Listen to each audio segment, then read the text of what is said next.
Yeah, yeah, yeah. Yeah, yeah, yeah.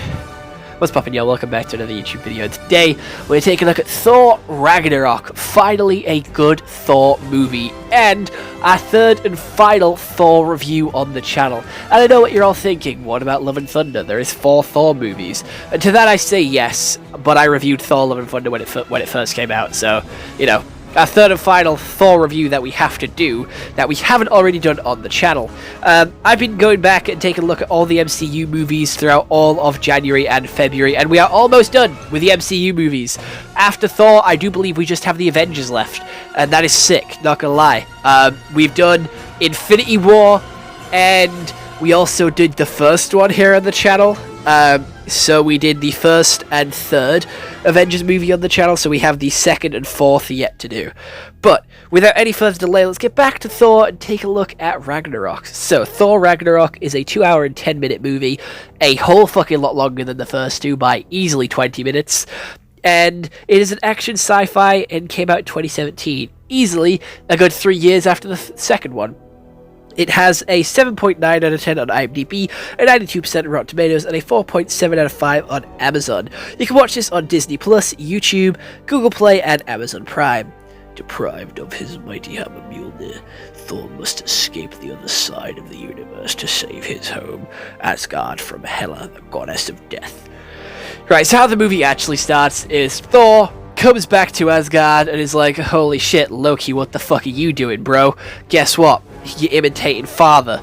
So he goes down to Earth where their father is sat on the white cliffs of Dover, and they're like, yo, daddy, what's wrong? He dies. He literally just turns to dust. Hela then shows up because with the magic of Odin gone, the sister is free. So she breaks Mjolnir and sends Loki to Sakaar, and then also sends Thor to Sakaar, and she ends up in Asgard where she takes over, and Heimdall manages to hide people in a statue over a couple of hills while Hela is wreaking havoc and basically ruling over Asgard with Billy Butcher as her minion.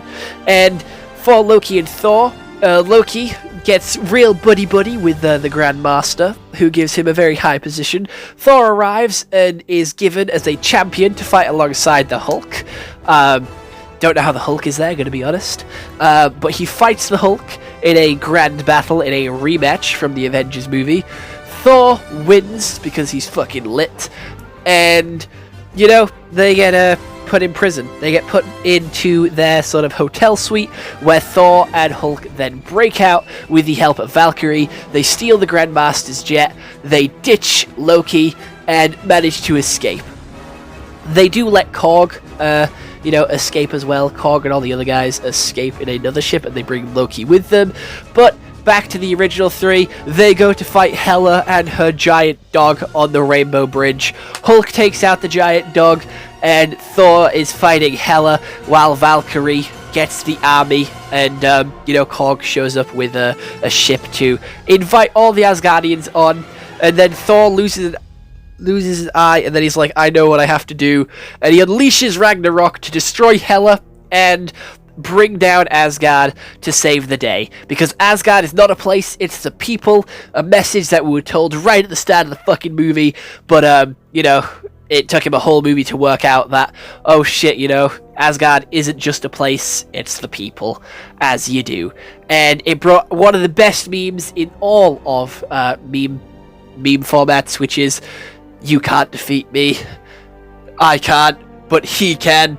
One of the best meme formats ever came from this movie, and I'm gonna be honest, it was a pretty lit movie. It had its serious moments that it took really seriously and was done really well. We have the meme moments and the jokey moments where it's a very comedy movie and you could tell they were having fun making it, and this was like a one-hit wonder, a lightning doesn't strike twice moment, or capturing lightning in a bottle moment where you cannot replicate it again. Like we saw with Love and Thunder, it had the same director, had the same sort of feel to it, but it just didn't land as well as the first one did.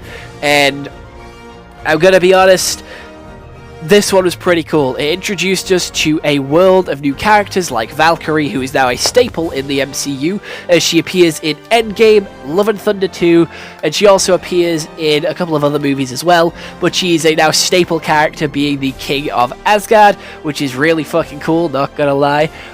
She went from a drunk to a legend within one whole movie, and she's one of my personal favourite characters from this movie. We have a lot of Hulk. Gonna be honest, I don't like the Hulk. Didn't like the fact that he was in this movie. The orgy ship was one of the best moments, and it was a Lego set. You can buy this orgy ship as a Lego set. If you want the Grandmaster's orgy ship, the ship where he fucks people, you can buy that as a Lego set made for children. I think that is funny as fuck. Not gonna lie, Lego probably just saw concept art of these ships and was like, that one looks bright and colourful, that one will sell well. And guess what? When you watch the movie, it's an orgy ship. Yes, he fucks on that ship. And he fucks a lot of people on that ship. And you can buy it in little plastic blocks. Thor's new outfit, his new design, looks really fucking cool, not gonna lie. I like his sort of short hair design, and I like his helmet. I think that helmet is really fucking cool. I have a Lego figure with that helmet, and I'm looking at it now. It's a badass helmet. I really like that helmet. It's really fucking cool. He also doesn't have his hammer in this one, and learns to sort of wield thunder, well, technically lightning, just through his hands. So he's a whole lot stronger in this movie, and it levels up Thor as a character because it throws so much at him. He loses his dad, he loses his hammer, he loses his home, he loses his mother. There is nothing more this man can lose, and he still comes out on top. He's still a fucking legend. He's still a goat, and he's still throwing hands protecting his people because he's just a fucking goat. He doesn't, no matter what is thrown at him, he will always overcome it and come out on top. And that's what this movie shows with Thor. He's cool as fuck. And it also starts Thor's descent into more of a comedic relief character. He always was a kind of stupid character, not like used to Earth customs being used as comedic relief, but he was still quite serious in the first two Thor movies and also the Avengers movie. So this one did feel like a little bit of a character break, a little bit of a character evolution, or like a change, because it kind of went from being serious to being more goofy and sort of laid back and funny.